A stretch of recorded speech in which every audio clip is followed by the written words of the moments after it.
kaya hubung patinin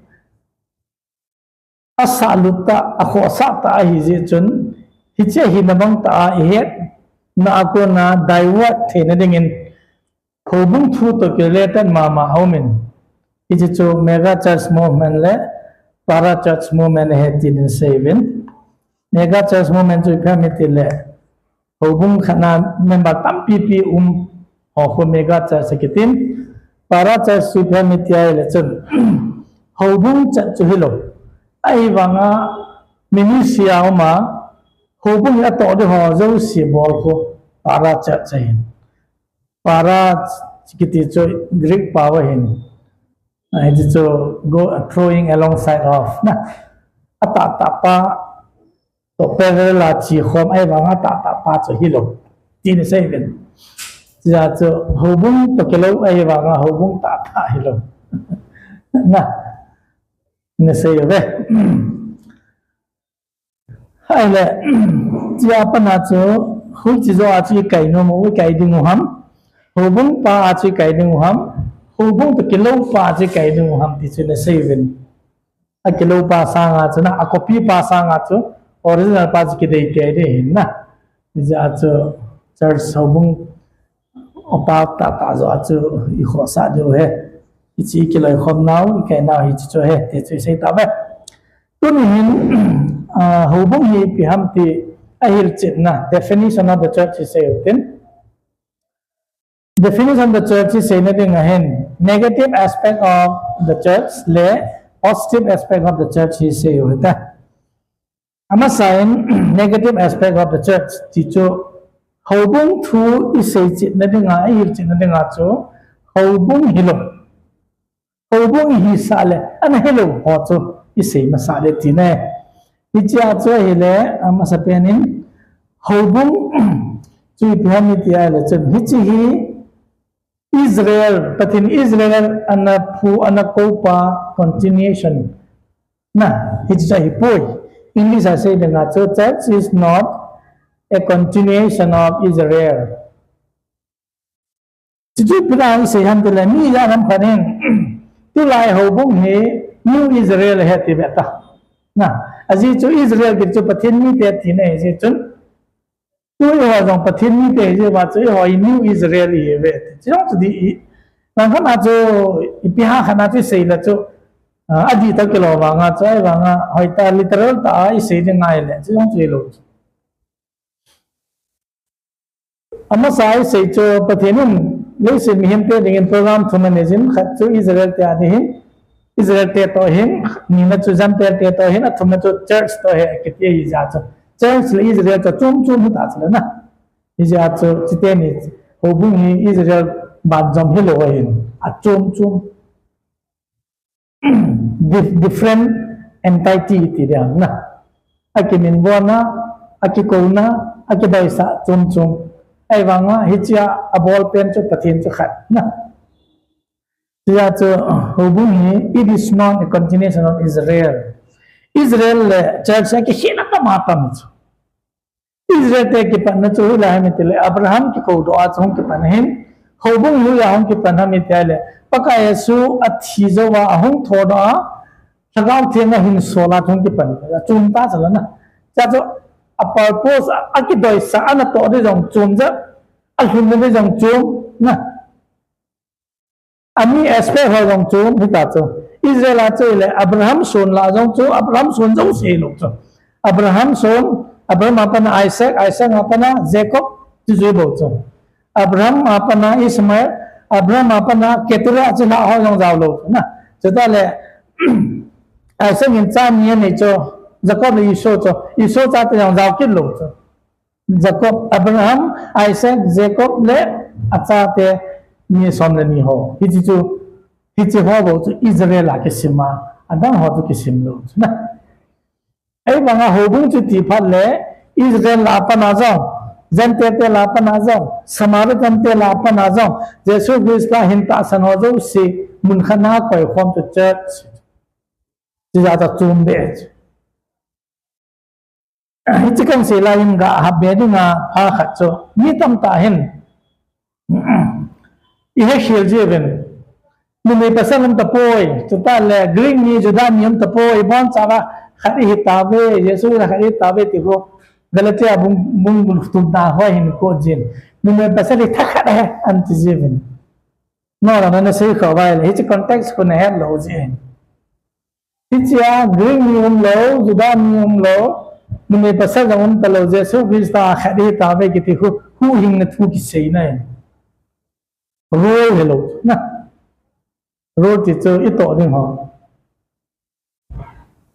hồ bông xuống lên mini xe hi pasal hồ rồi là chôm mini hồ rồi là chôm chú chôm chôm tua hi chơi là khadi tao về cái cái xây hồ pin tha này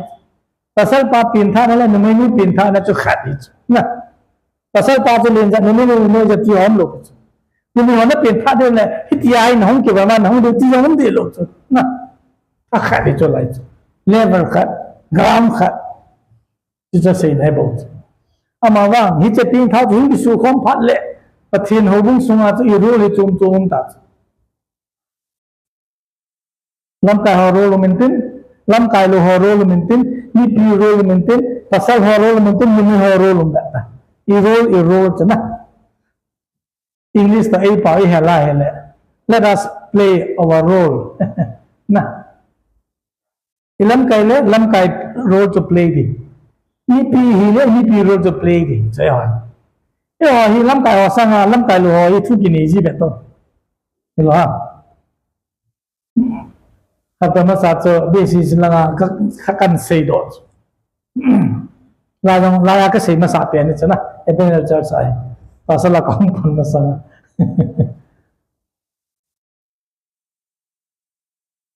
như là làm phần hình hậu bung làm cái ấy hậu bung làm qua chung mà vai họ bị kia rồi thì chung mà vậy thì chung mà tao họ cái căn người dài cái gì rồi idea cho biết thì chứ nè cái tiền cái gì này phải nó sao phá sản là bỏ lô đi chứ không cho accept ngay chứ anh đang làm cái lô cho con đang đi bỏ đi cái bọn cùng như làm cái kia tay để cho sẽ cái bỏ lô lại cái gì chứ đó Abang yang pasal pahin ada ni dia boleh itu no, that is wrong. Soal hubung yang bolta wang maka dia jauh segi bolu lah itu. Ipi ha, kim ka dia itu, ipi ho na dia tohon palu lah je tu, hula dia tamatam. Aku tiada lecun ni ka dia jauh segi bolu dia itu head sai tu na. Cái segi bolu dia lah hong kai pun ini tiada lah wang si ni dia tu. But in say he wrong like this body is a nam say me na mo body lo ke say me na mo body lo na it's so hen ngai chu chia cho rule hi chum ma hin so chu phata nei de bol de he ti chu ai la ho bu nga hi pi chi ni la chum ho chu pathini khana go khon na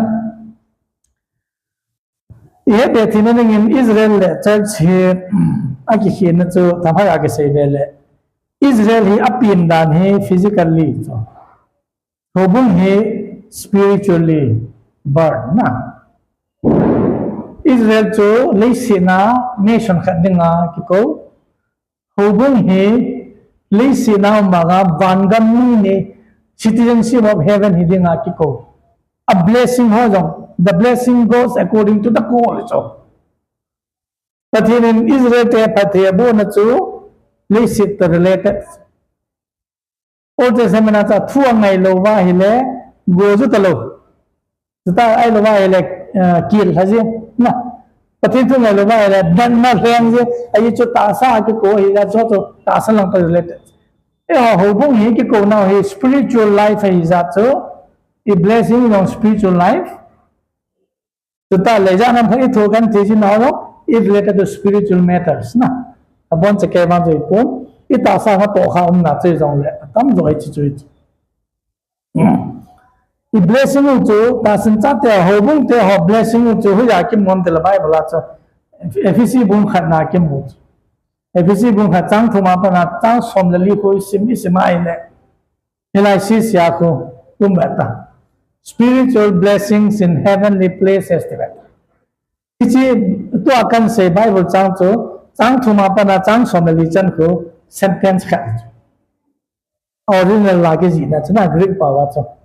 thì là cái sentence sao biển thì độ thật giờ nó simple là chú vừa khana ai lo lại hay khát ai lo lại thu khana này sim trái số nè ngã sim là chân we are blessed with spiritual blessing in heavenly places nè number one itu ha apa mà không cho lắm nè cho cái blessing giờ con là như vậy kia này là chị này để họ dùng cũng là chúng ta cũng là chị này theo không cho khởi kịp chỉ là cho Israel là trái chỉ chung chung này a promise rằng Israel để thực hiện promise about cho legislation hi alo được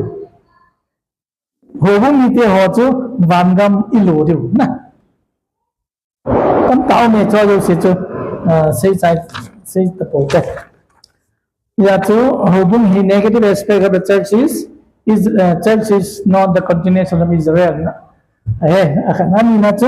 church is not the kingdom lenggam tahi poi ni tam tain hubung thu se pha le God's kingdom iti jo chu ra kha jo chu na ala hi chi adi mo chat hi lo banga chu hoita study bola hile akhi nom chu hubung kiti church kiti le kingdom kiti akhi nom chu ti chu tu nine sei jo ala hi cha chu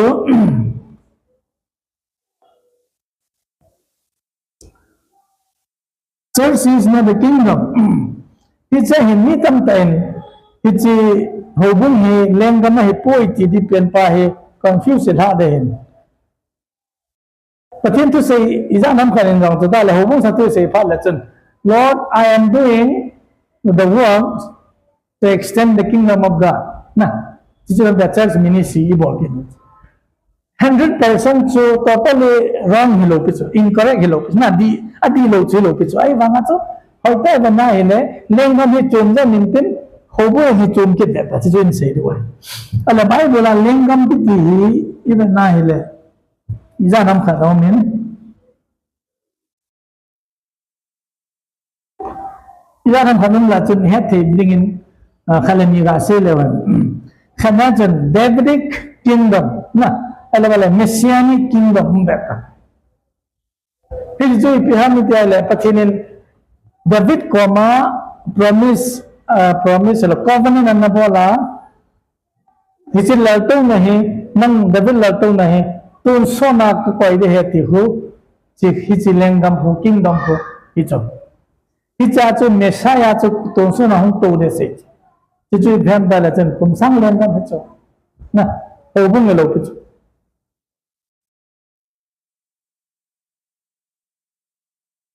chu ta le ta ka su le ya len lai za van gam thu le man se ho khu mun jang phana om rong le hoi ta abona ke koi khom pen khat che me thiu bung som la thum na van gam thu le kingdom parable kiti ta English achon hi cha khu na la kon hi chi parable thulem khu sagi git ta bangomen hi cha zo si ase khu bangam chui pi to ka te ka de ham mi kha chu mu chi thena chen atem sei ta cha mu chi the ba mu chi thena chen abang lam sia chon abang sung hol chon chon abang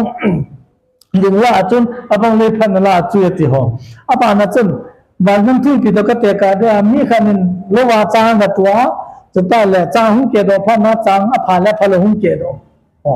chúng ta là anh cầm mua thu liền là tiểu na ít họ dấu xìa khu ít thu liền họ dấu xìa khu van gam thu liền chứ là ít chỉ van gam cái gì kingdom of heaven cái gì khu ít cái gì na mình thấy là cùng sang liền gam cái gì chứ ấy chỉ ra Israel theo hồ pi leo chân van gam tu leo chân huy lăng van gam nó xìa mà tiêu lấy xin mà hi thì gì cái đang lo ati gì cũng na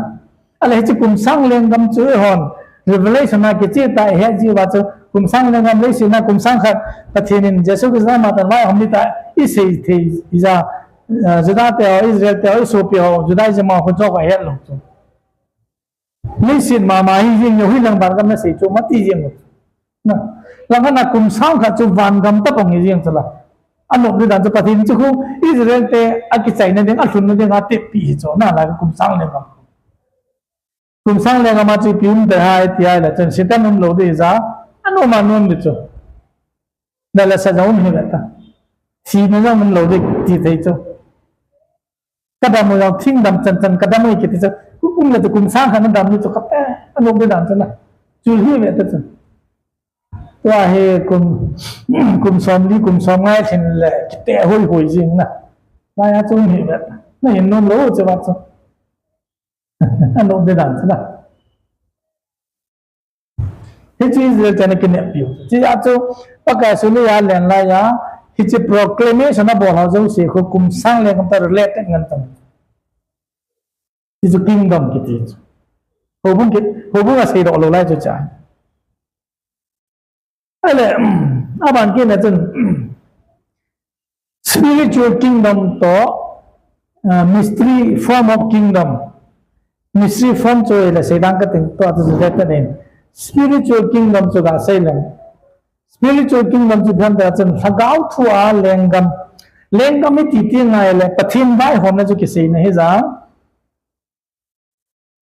หัวหินตัวละตัวเฮเยซูคริสต์หูอินพอนี่จ้าปะทินไว้หอมนั่นแหละ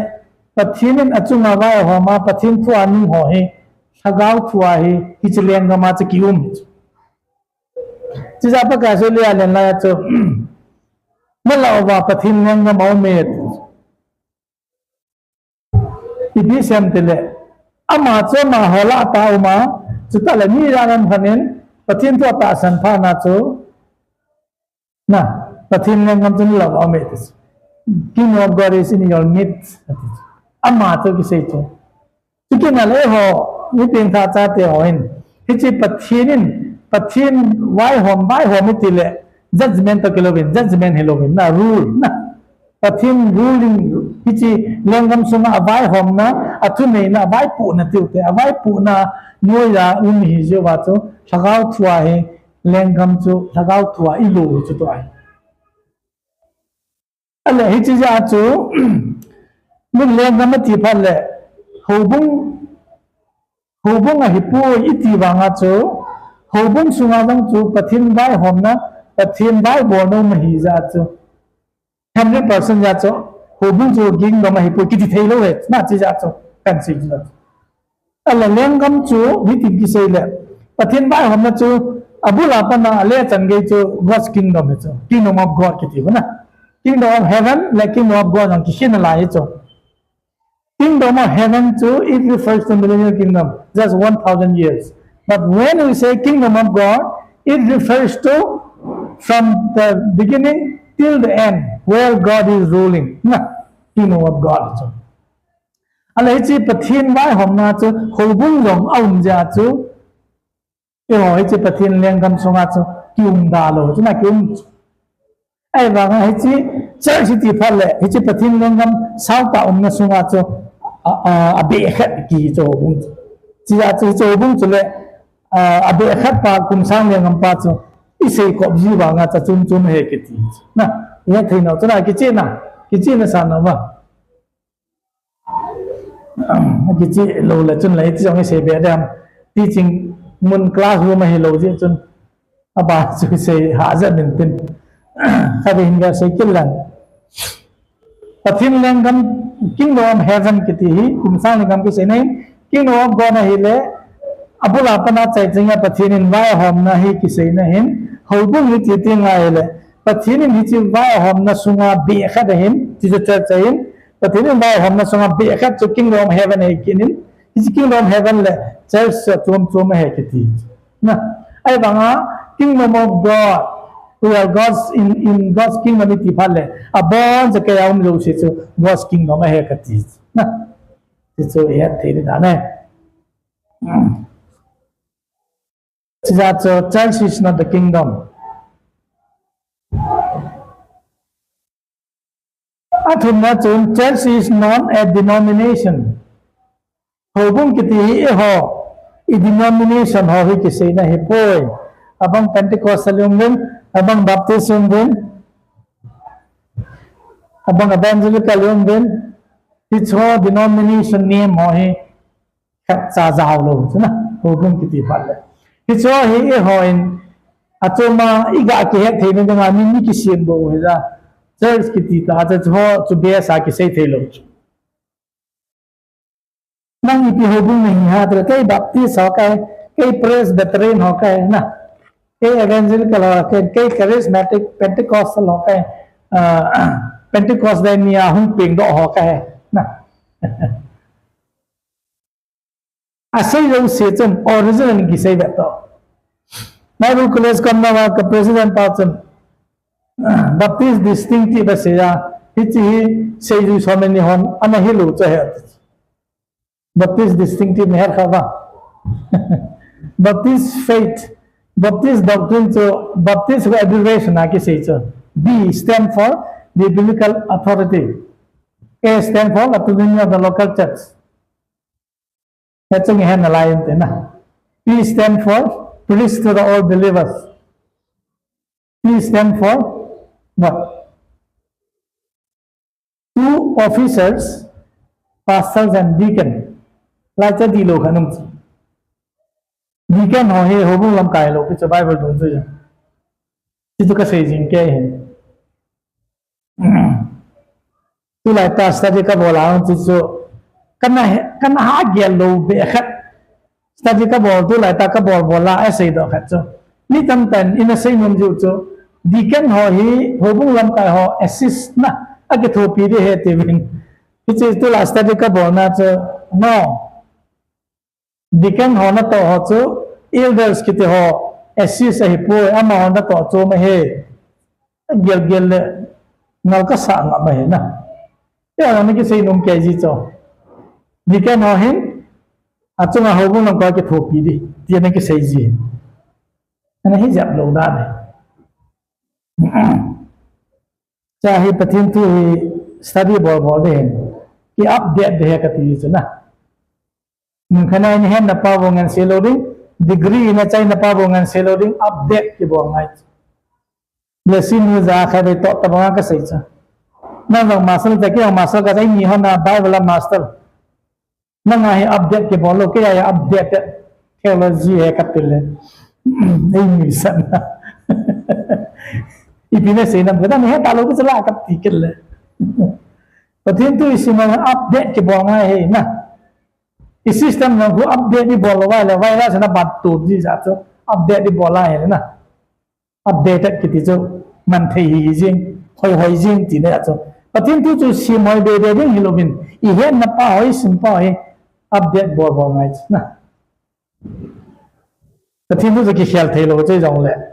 study bỏ nó ho apart từ cái tụi application cái là ho na chơi update hi ngay và nơi thứ số ở bên na Israel tu sim hoga bana na prophecy hoga bana ba noi chon dan hoga bana update ke bok to mai dal ina sima I sa ja nam kha jong he analeng ja um be to it's hot so isim je pa la patin laga ben he thinen pi odung ji ja cho o hi ti zo ha moti kha cho atha he lo bin aki he chin based on his it ja cho ki bol de he ye chen ho bun ki te hi denomination ni ho ye po ye chen na denomination ta san chu na ha chi pi ai le pathi tu tam ta ne he lo de hi chi e ma denominational teaching he theology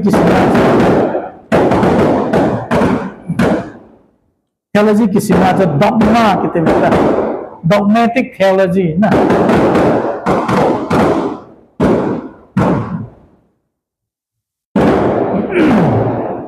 cha ki sei na kai hi sa cho ke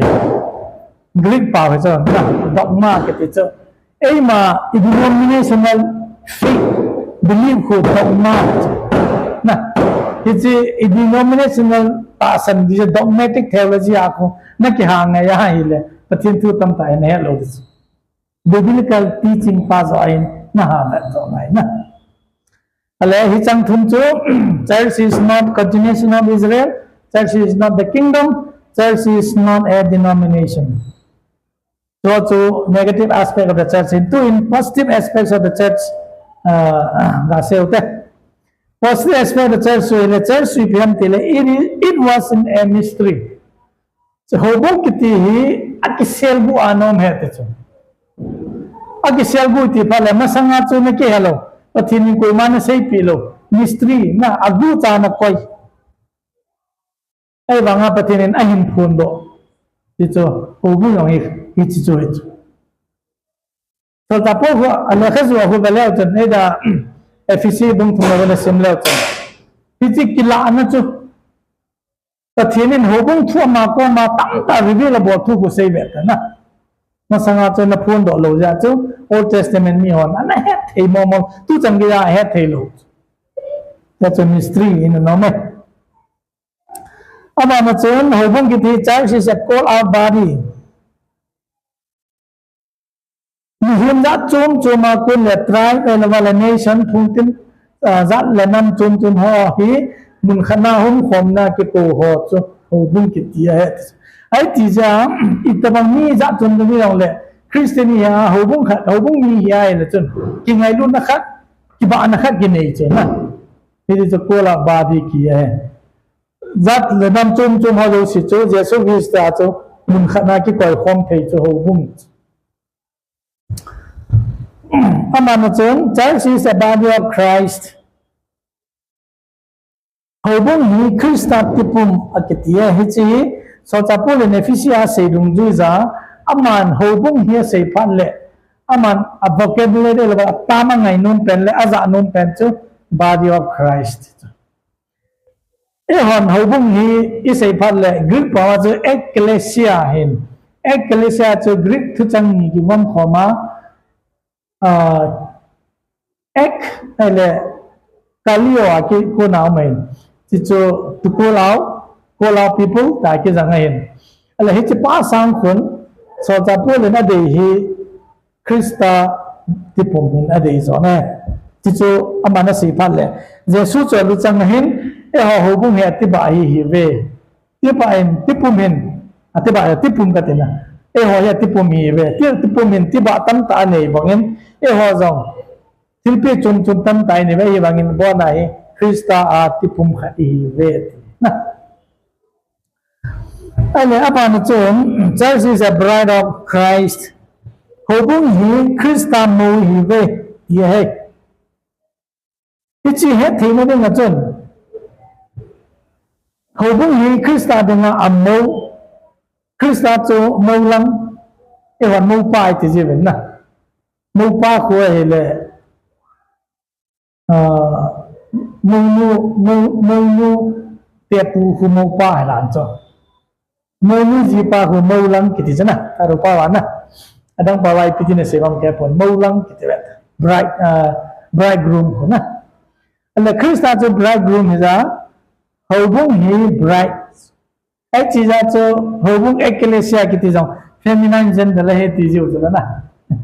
ti chu bible la ka sim do lo jong le ke man ka se ye bu ecclesia chu feminine gender he chu adi ta e ji hi chu church chu ecclesia ya chu feminine gender ki tu sel chu e chu Krista mo hi je wa chu ai le hi chu ba ga he the bi ga chu hobung hi Krista mo hin Israel te khu pathin dunga ipihamitile azinu na God's wife the relation between God and Israel and the relation between God and the church it is khande phalle pathin le Israel te khu aki relation na khu aki guizam na khu Israel khu pathin jimu chijang chu am faithful wife in lai faithful wife lo unfaithful wife atina lai na ale hobung hi pathin ta relation na khu bride of Christ mi khan ni le hi che hobung hele a bridegroom jesu christ ta he ki chen nom de chuna ki chen ni tia le e ho he thei ding a ki se hin e ho tu a ni khala pasa kha ki chen ta ba hi lo hin ai wa ki se nong khu we will be united together Krista ta chen ik khom ni na ki kham ki ta lo ding hi chi chu e ho he thei ding a chu nu me khala pasa kha ki chen ham ta khona te ka chi ya chu marriage se chi ya revelation nu a chai na la khu ba na hele mupul golba boarding through season pare bol horong tam tai bana hele mupul golba through jong azal jin ala hichiba ki sei hi hichi mupul golba through revelation ki sei ko crystal le amau hobung hi ake chian ning kho sei na he hichi hi pare bol khanam penin na thu bung som ni langana nunga som thule ma khun hichi ki chian kha da me ki sei ala hichiba ki sei pen pa ho crystal le hobung ki chian ning pa khu lovin a sei mum pen pa khu crystal le hobung ki chian ting le Israel te za nam kha azal thelo ding ko sei no me na la ya ni me nunga nga ho lung thim be ho ko zaw ta lo e hista banga ko Israel te zong Jesus crystal le amo ki chian ni le iza na kha zaw lo ri be ti ne ai ti za ka sei jing kai kha chen sei kit la tu la yan la sim ho na sim je ben noi nei pu hong de tai alam to de na ki go nam tin i wa je ben ki ji cho mo nu ho ko mai sa je we ka ti na ai ti za cha don bun de ding chu ai la he tan te ke zaw lo ba mo na gop the du le na gom ta bin ti da don bun de ka ti cho aji chu ai ho amo nu ki ding a noi nei pu ta mo lam na zaw de nam ki ti chu do lo de kha ke dong ti ne chu na hello à nhưng mà họ dưới đầu lại họ là cái gì đấy mà dưới đây thì như khả năng tu ni mồ lắm thì nó không giàu thì nào mà tỷ lệ ipi nó sẽ đấy anh làm sao mà như này đi chỉ ba tạ chỉ bốn tạ giống như tôn này tạ này ai rồi sẽ hiểu nó chỉ được chứ nào cái giàu là vậy thì nó nó đi nó chỉ được tạ số cái mồ nó kia ra cho nó chỉ được tao bằng số Yesus Kristus le hobung ki chen ne nga hichi mo lop ki se ya tu lai ta mo nu ho ko ma la ki se ma mo ne pu de tai alam to ne ki bo ne nam ne ki bo lo de zaw lo de ki ti cho wa ko sa mo nu ko ma mo ne ki tu ni ki chen na ne zaw de nam ki ti ta ba do lo de ke kha ki tong chi ja cho ke zaw lo wa mo nu lop the ne lom ta ben ti le ka ti lai cho na ala ko ha hichi tu ki se ngai de ho cho amo lom de ho chi cho amo lom lo chu ko yo ba ti le no pa hello amo lam bridegroom in sumi te ho chu chala na in su mo lang in sumi te chu ko am te Israel te ho chu aki gim to sel lo ba hele hi chi mo lam na chu za lo ri ja hom di chi chu sei ne chi ya chu ho bung hi Krista mo ki e chi ya chu Krista hin hi chi akji ko tau te aki chen pi de nga ki hol thì hỏi ta kia là bỏ chỗ nè có khả năng đó mà nó nhiều vậy là nó hòn hết rồi ai cái chuyện gì mà mình cái tiệm đâu nung mà có nó đâu mà bạn ít tin hình kia lắm nè còn mình bỏ rằng lại phun ra giả cho ta cho giúp ăn thật riêng này thì nó lấy cho nó ông nè ấy ta kia rồi cho nên tầm hiện nay tôi mình lùng riêng mình nó buồn nhẹ phần nào ăn gì này thì cho nè kia cái bỏ cho ấy thì ra cho Christian za hobung hi kia la bo ja za pathin Jesus za dei like ta za hobung hi ja za hobung a om thei lo wa tu len lai chan hi be itio ma sai se o cho na ai le a chai na ding en ala hi chi hobung ki sei hi wa no ni te wa no ka ti ni hi mo ni he da no ben thil thumi ni he ki no ben hi chi chu khan na universal church tin heaven universal church ai lo vai le mu the lo hobung tin heaven hi chu pham da la chun ba no le sina ta san ni ho zo si khana aki ko khom na chu universal church lo vai le mu the lo hobung ki tin ai hi chi to chun yesu sta ki chen de ngai aba na chun invisible church aki ti ki mu the hobung chu pham te la chun hi chi mun chom chu ma hobung ki tung ho na hobung ho area chom state chom gam chom amona hobung ho visible church athun na chon local church omen local church hi ei bawa iti le ro du ham ka pon tu chan ga thado speaking room hola local church anale da amun hobung na teben hitya chana ke hen ai chu ai hi chi ho la jan ki khan le lo ji chun a le ro na cho kina a na ki a yat pun a hin la bible thu ka sim me da hin ki hin hi chi local church hi a chom khan in kamin wa no min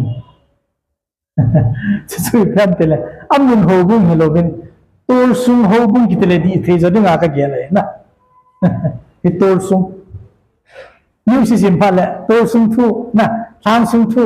ai la la gam bang ti lo wang na hi chi ya ko local ki ti ko tol sung ti chu to a chi in na mun hi chu ale hi chi athun na chu local church ai hi chu gam ta la chun to a helaya I kai now hi iun na I kai na mun chu e ya danga I local church chi ya chu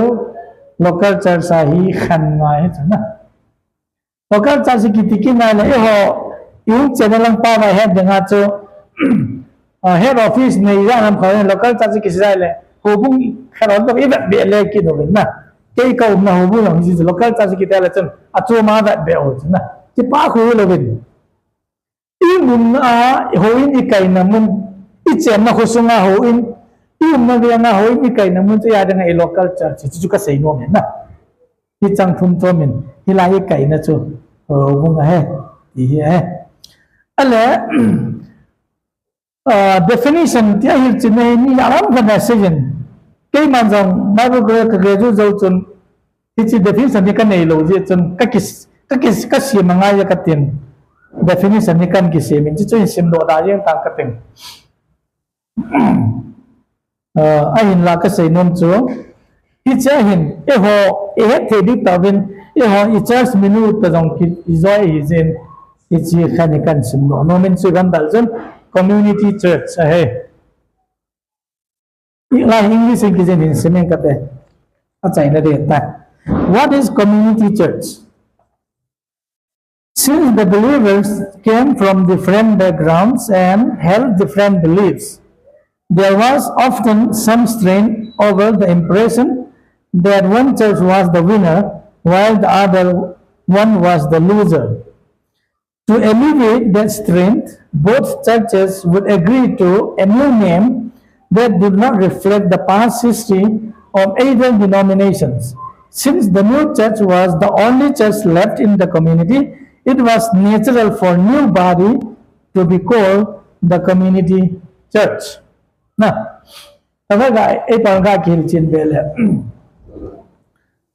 which denomination name, Mama Salon ka say tani pizza, community church ki saham ni tiya ile. Denomination name ho hi ki ko han lang ile. Mi khatuna bana chu hichi church ana kailo ho chun mi dang pa vat be ri chu kinop lo ja chu in denomination mi ho khat cha za lo amin chu ki de hi ye chu hilaya hum kai de ho hi different background ma hum ki ni heaven ala hi chu chu la hi community tha khat I sim lo hi ja chu koi ma cha en hi chamin pa cha na chu kwa ma ho he hi ke ya mong he ti lo de nga chu bon chu ke ya chu I am belong to this church hi the na de nga chu community church hi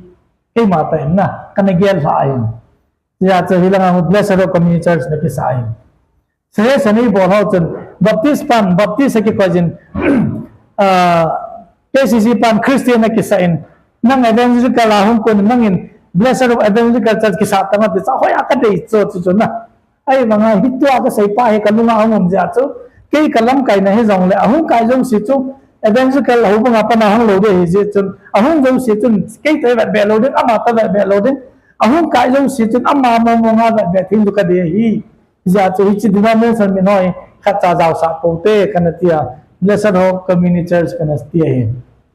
ata be chun kai jong si chun koi ma cha ta ba be po na kai po wa la you belong to this church na ale e ho hi la de me la hung kitan ama sa chu Christian na ba chu ko ham khat to me he lo ba ma chu ko ho ham khat in phu ji jing chu ji ja chu ki la do ain ni ja khat in na lu do mai the hin ji ja chu hilanga pa to hilanga to iki kop the na jong hi tu akang se pa jong hi ji ja chu Ebenezer community church sa ute ni kita ke bola in oh ya hoye oh ya hoye na hichi community kiti chu bộ nhà hơn là lệ ni họ giác khát cho cái gì nó cái lò vàng ngắt chứ khi gì cái gì phải Jesus Christa hin ta sana mình khana hung cái khom cái lối khom họ cho community cho ít gì họ community về thì là cái ở Ebenezer là tu mình qua họ cũng là hung cái khom họ ít community cho hi cái cho thì là cái lệ blessed hope cái team mình là tu mình qua hung cái khom họ cho ít community họ cho hi về cái team này chứ na giờ cho community church thì anh ấy cái xã hiện anh ấy chính dập luôn khá rộng lệ thì chỉ họ ý nào ý ra cho họ bung thu cái sim nào cho cái nào bia hiện thế nên đi vào cái gì đó nhưng mà đừng ý sĩ chân cho hiện thế là cái phần là hiện the purpose I love là goal of the church ipizia họ bung những cái phút đó ham ipibolling ham thì nó sẽ cái điều ấy tu nhà phát triển tu sẽ nào It's a different, but in one side, but they both get Thank you.